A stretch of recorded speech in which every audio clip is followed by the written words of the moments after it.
E aí, tudo bem? Tamo de volta, feliz 2022.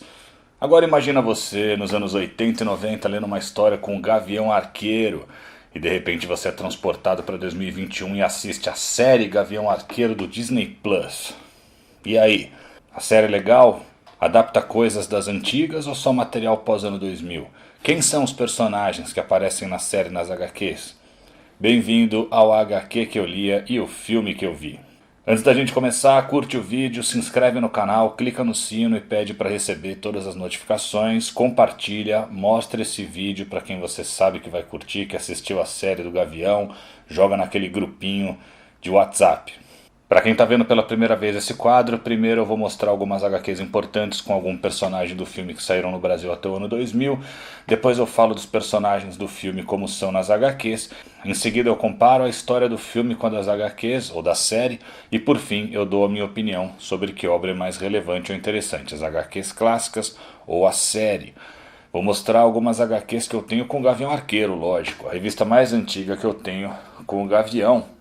Heróis da TV, 37 de abril de 1982. O Circo do Crime invade o casamento da Vespa e Jaqueta Amarela e o Clint é um dos Vingadores que tenta deter os vilões.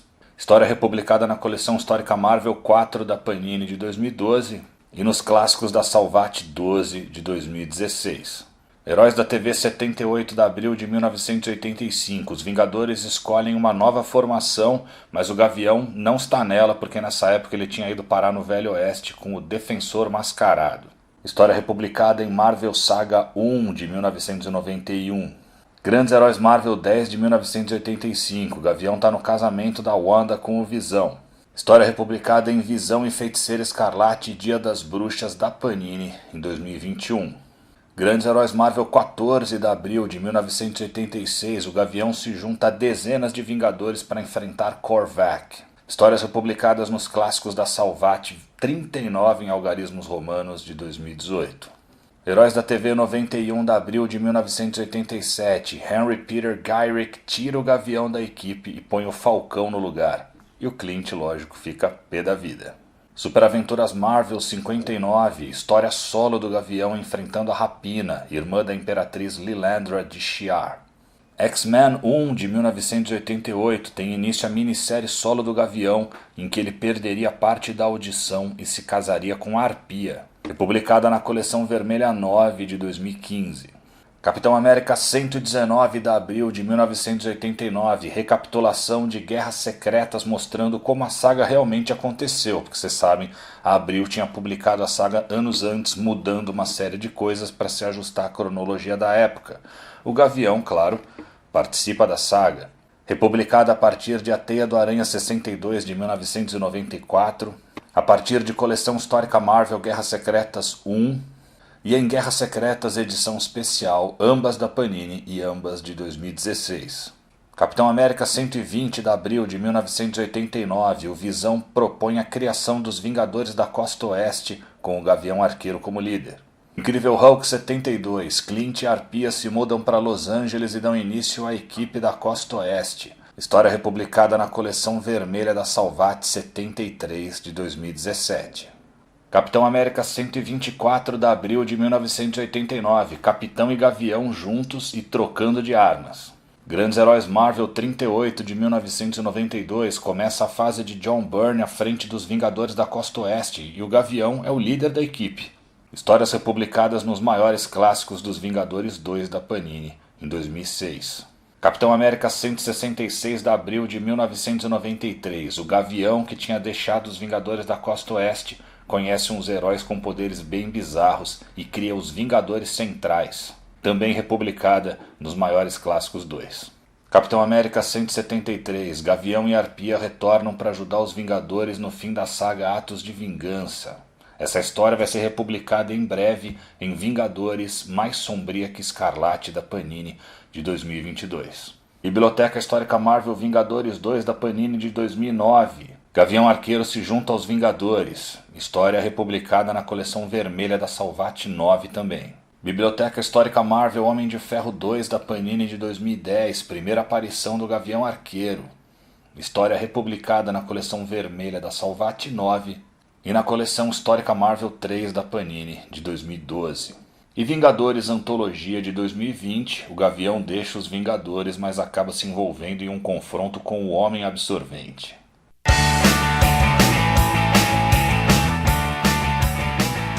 Atenção que vão rolar spoilers da série do Gavião Arqueiro e eu só vou falar de personagens que existem nos quadrinhos e foram criados antes do ano 2000. O personagem Kazi nas HQs é conhecido como Palhaço e é um personagem pós-ano 2000, assim como Derek e Eleanor Bishop, a Máfia do Agasalho e o Cachorrinho Sortudo. Eu já falei sobre o Gavião Arqueiro de Jeremy Renner no vídeo A HQ que eu lia e o filme que eu vi, Capitão América Guerra Civil. Para quem não viu, tem um card aqui. Sobre o Gavião na série. Eu gostei bastante do Renner na série e do aprofundamento que dão para certas coisas, como seus atos como Ronin, quem é realmente a Laura, a gente já fala mais disso, as flechas especiais e a sua vida após a morte da Natasha. A decepção foi terem dado pistas, de que a gente veria o uniforme clássico na série, e no fim era um uniforme que ele usa após ano 2000. Eu queria ver bastante a máscara clássica, e para quem diz que é ridículo e não dá para fazer, é só ver no que transformaram a máscara do Capitão América, num capacete tático. Podiam ter feito uma coisa parecida. Já falei sobre a Yelena Belova de Florence Pugh no vídeo A HQ que eu lia e o filme que eu vi, Viúva Negra. Sobre a Yelena nesse filme, a gente vê a missão da Yelena, que era matar o Gavião, mas claro, eles acabam se entendendo. Só que eu senti falta de uma cena final, mesmo que pós-créditos, com a Valentina Allegro de Fontaine, continuando a mexer os seus pauzinhos aí nos bastidores. Na série, é dito que a Eleanor contratou a Helena para matar o Gavião, mas a gente sabe que a Valentina está envolvida nisso.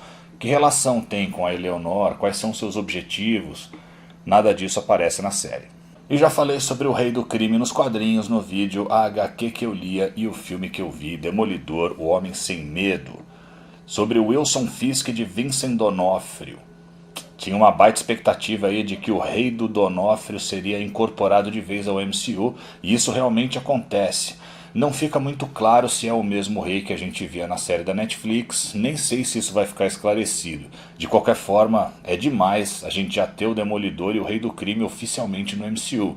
Apesar das aparições do rei serem ótimas na série, eu não entendi bem por que ele tá num lugar tão chinfrim com aquela cortininha brega, ao invés de numa torre em Manhattan. Eu também senti falta de um rei mais frio e violento, pra gente ter noção da ameaça que ele representa. Como a série era mais família, a gente não viu ele trucidar alguém com as próprias mãos como faz nas HQs.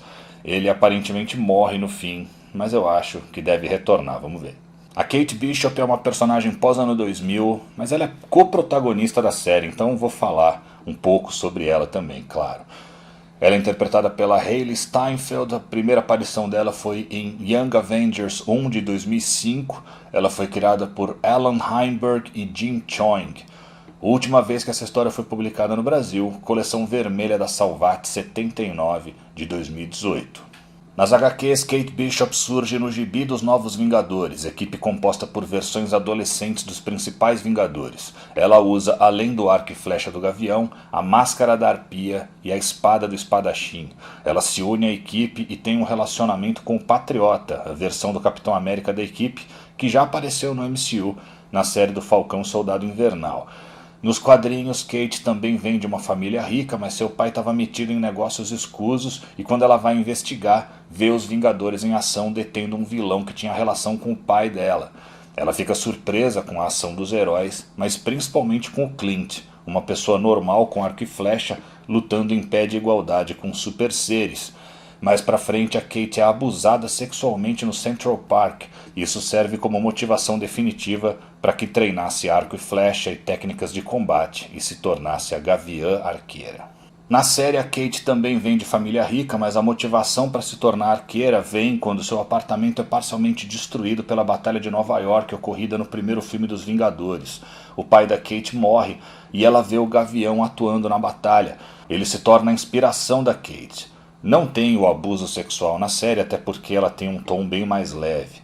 Gostei bastante da Hailee Steinfeld no papel, é uma ótima atriz e faz a gente gostar da Kate. Não é um personagem marrento e chato, pelo contrário. Espadachim.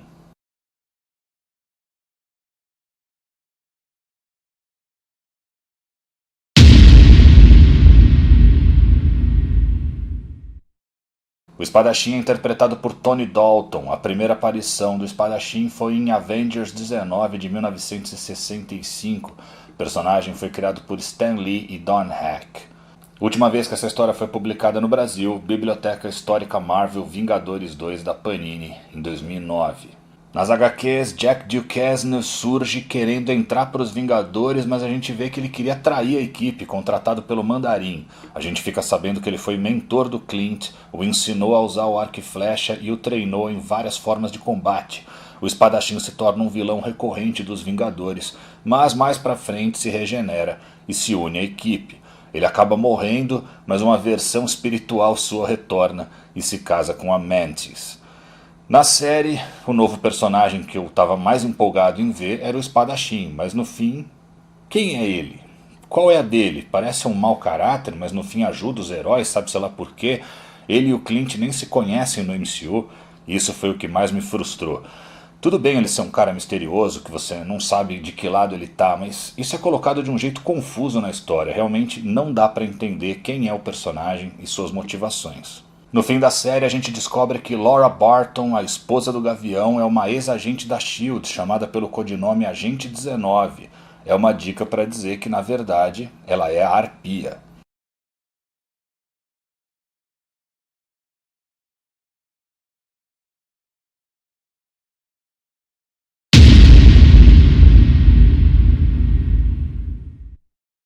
A Arpia é interpretada por Linda Cardellini. A primeira aparição da Arpia, ela aparece rapidamente como a doutora Barbara Morse em Astonishing Tales 6 de 1971.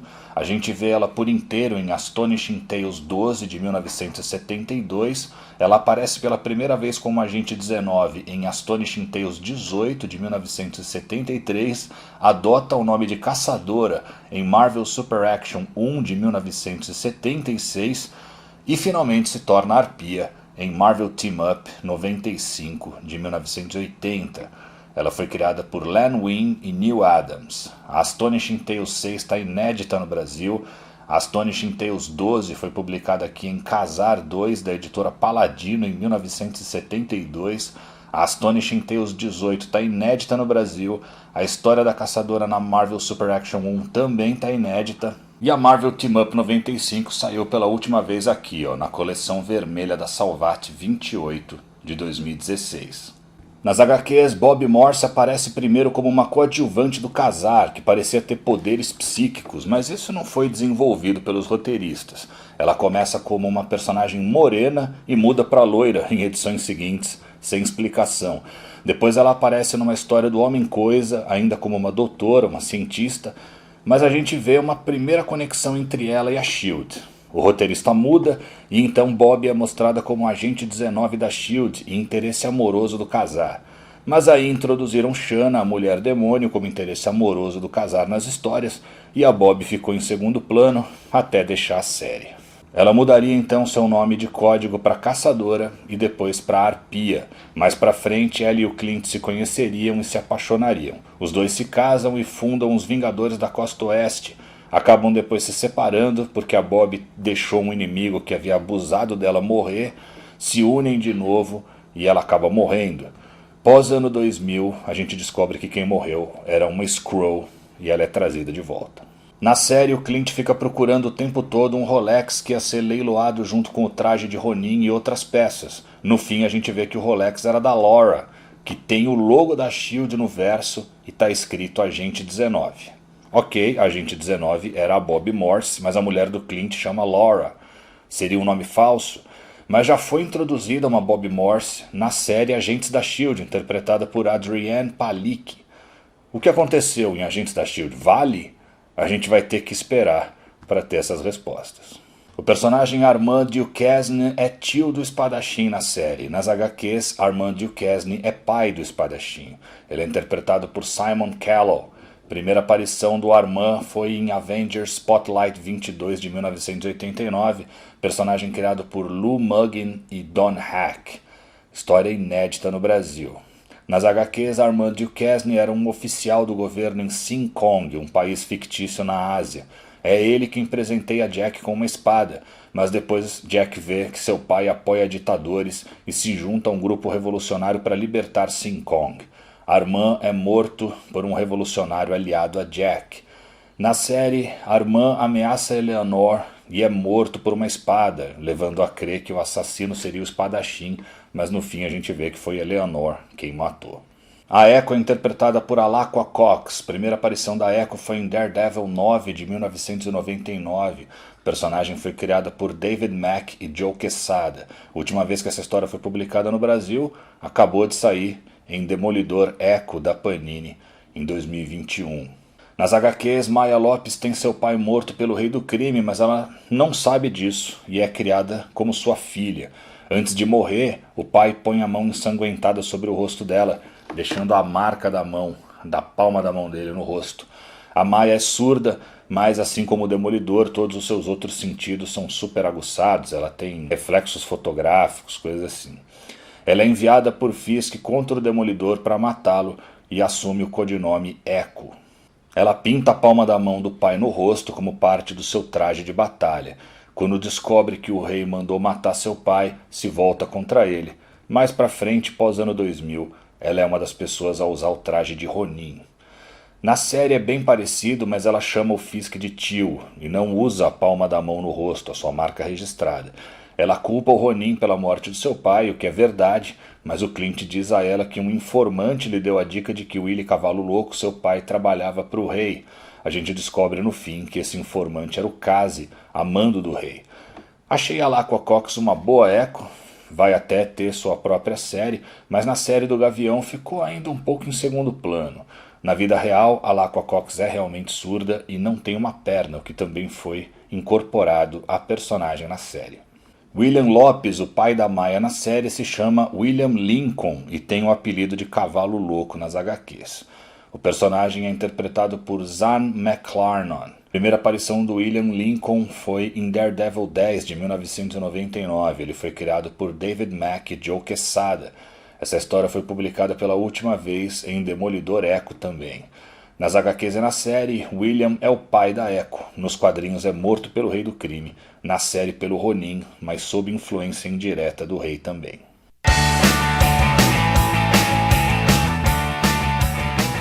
Clint Barton leva seus 3 filhos para passear em Nova York na época do Natal, mas vê que outra pessoa estava usando o traje de Ronin e decide investigar. Essa pessoa era Kate Bishop, uma jovem que tem Barton como ídolo e treinou a vida inteira arco e flecha e técnicas de combate para ser como ele.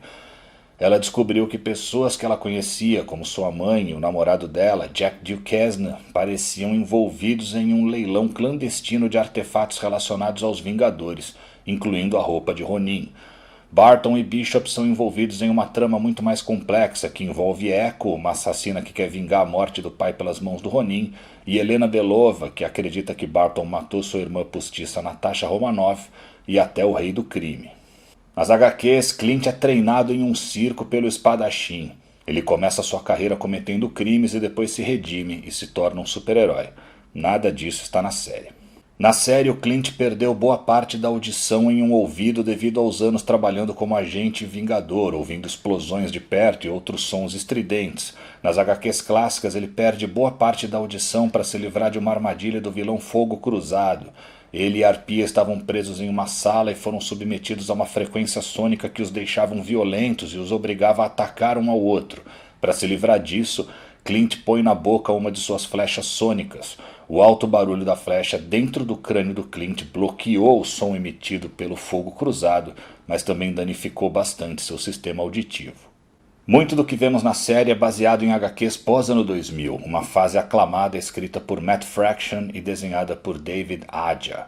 No musical Rogers, que Clint e os filhos assistem na Broadway, o Homem-Formiga está entre os Vingadores na Batalha de Nova York. Na batalha original ele não estava, mas essa batalha resultou na reunião dos Vingadores no MCU, e o Homem-Formiga esteve na batalha contra Loki, que deu origem à equipe nas HQs.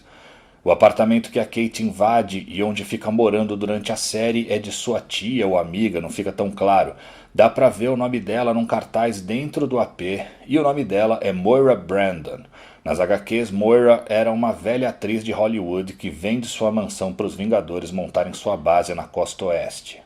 Clint diz que sua flecha USB é uma das mais inúteis. Na série What If, é uma flecha USB que salva o multiverso de Ultron. Kate diz que o problema do Clint é branding, que ele deveria ter um marketing pessoal melhor. Ela desenha para ele um uniforme muito semelhante ao uniforme clássico das HQs. Na série, o Rei do Crime usa sua famosa bengala com um diamante na ponta. Isso vem direto das HQs e ele não costumava usá-la na série do Demolidor. Na cena final, Clint e Kate tentam criar um codinome para ela. Fica implícito que seu nome será Gavião Arqueira, que em inglês é o mesmo codinome do Gavião, Hawkeye.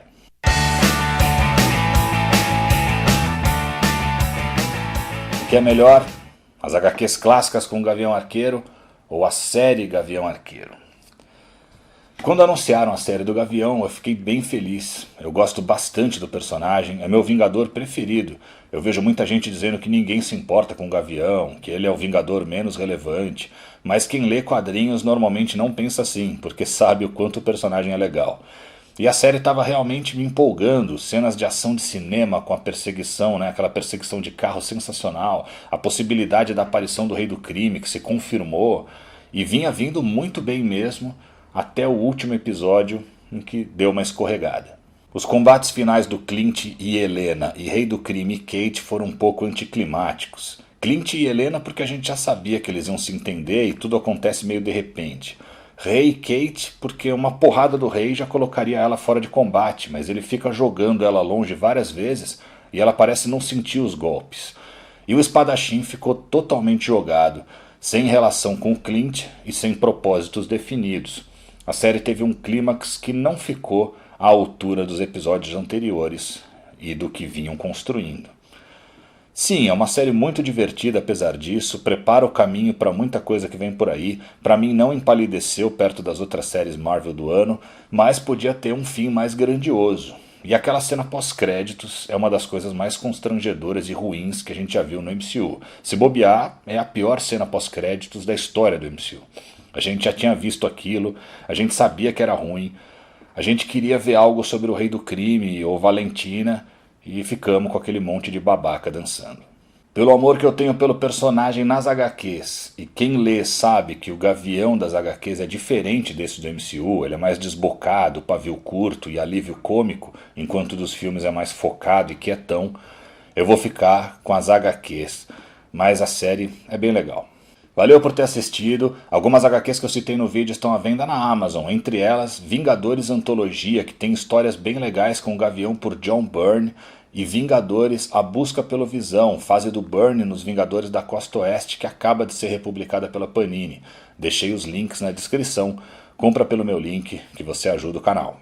Por hoje é só, nas próximas semanas...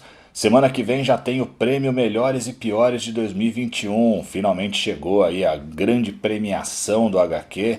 Vamos eleger os melhores e piores filmes, melhores e piores séries, melhor HQ clássica republicada, melhor HQ que a gente está mais esperando para ser republicada.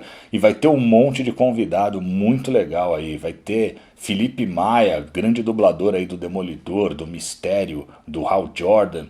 Vamos ter o grande Fernando Bedin do Central HQs, meus amigos André Pacheco, Moisés Sky, mais uma galera aí de outros canais e uma galera também que curte aqui o canal, dando suas opiniões. Vamos revelar quem foram os campeões e vai ser uma cerimônia bem legal, você não pode perder. Depois, assistindo o HQ X-Men, tudo o que você precisa saber, um papo com o João do Eu Leio Gibi e em breve... a HQ que eu lia e o filme que eu vi, Morbius. Até lá!